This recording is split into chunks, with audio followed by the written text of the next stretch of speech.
Hi there. If you clicked on this, you're probably wondering just why in the hell I even made a video.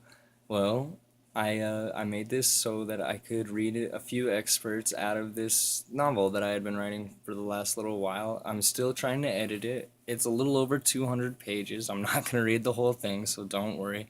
I'll try to keep it as brief as possible.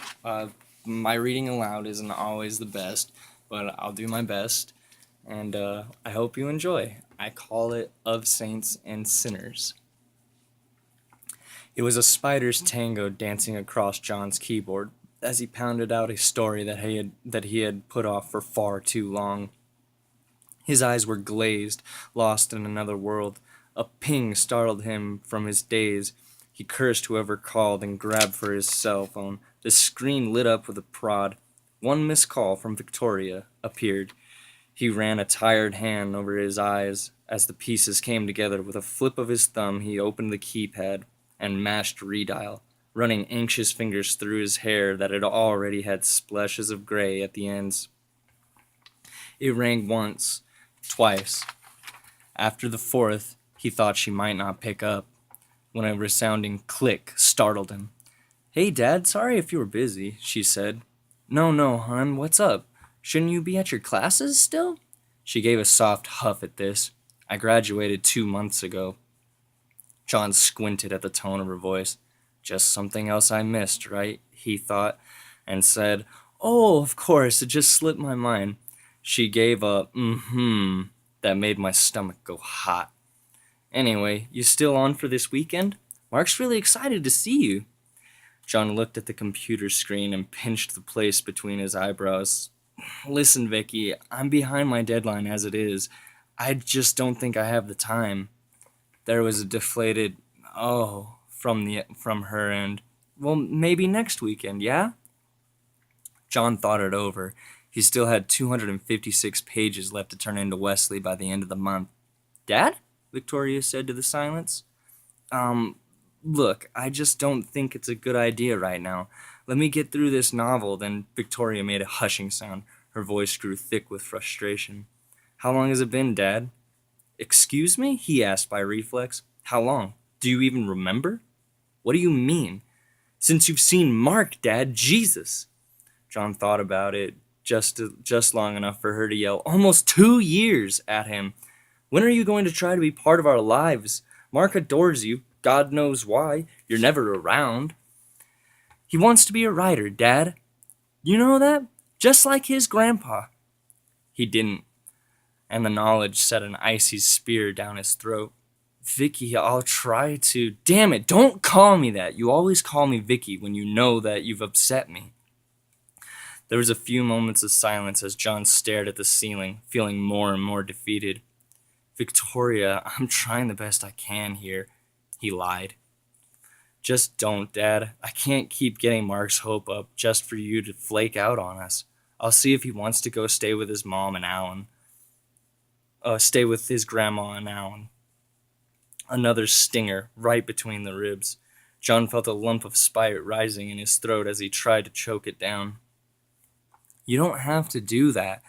Her voice went faster. "Oh, so what should I tell Mark? Too bad? So sad?" He felt the finger of regret close around his throat. There was nothing. He wanted to say something comforting, but just sat with a lead tongue for almost a minute.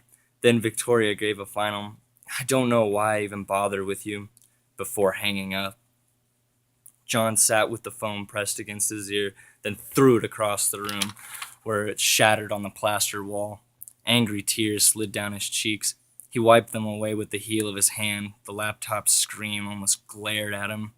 Within minutes, he grabbed his coat and keys, intending to go to some local dive, maybe pick up some honey to fill the hole. He glanced at the broken phone, shrugging. It was only his personal cell. He still had the business one as a spare, but business was over as soon as he had picked up, so he left it without a second thought. There was about a dozen little dives struggling in this one-horse town to keep their heads above water, their regulars the only thing keeping them afloat.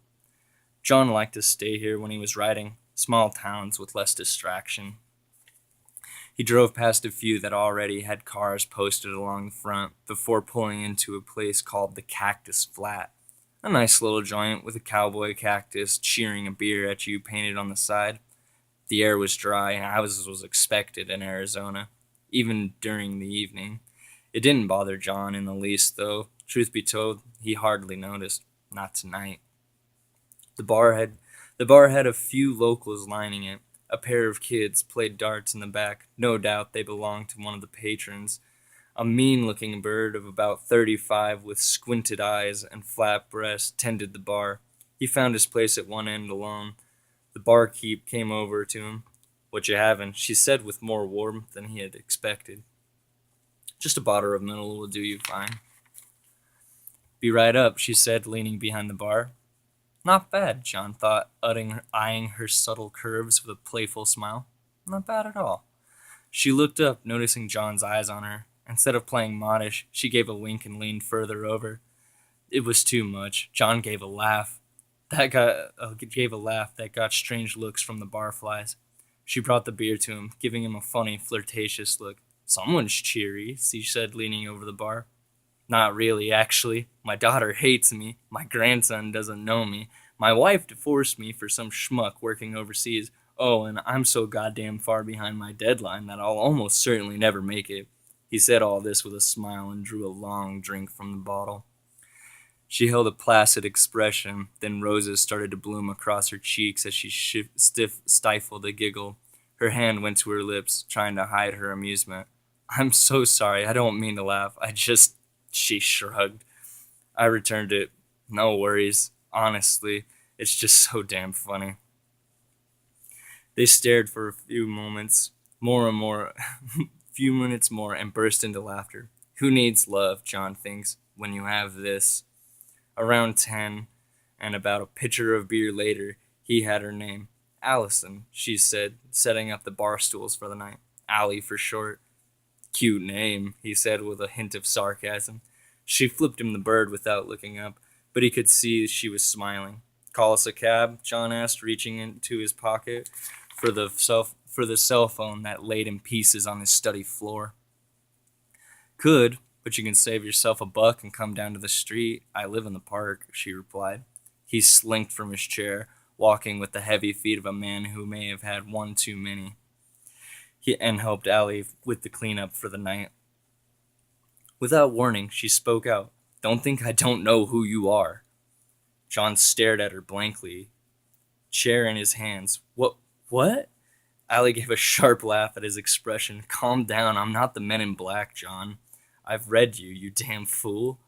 "Oh, Jesus, I thought for a second you saw right through me." "Maybe I did. Maybe I see you perfectly." She had leaned against a table on her palms, her legs starting to spread, something John studied maliciously in his inebriation. She saw this and giggled, a single finger running down her neck. They didn't even make it out of the bar. One of the last thoughts that crossed his mind before falling asleep on the pile of clothes, Allie in his arms, was, it could always be worse. Always. And that's all for right now. You can go ahead and tell me what you think and all, and I hope you all have a good night. Thank you. Bye.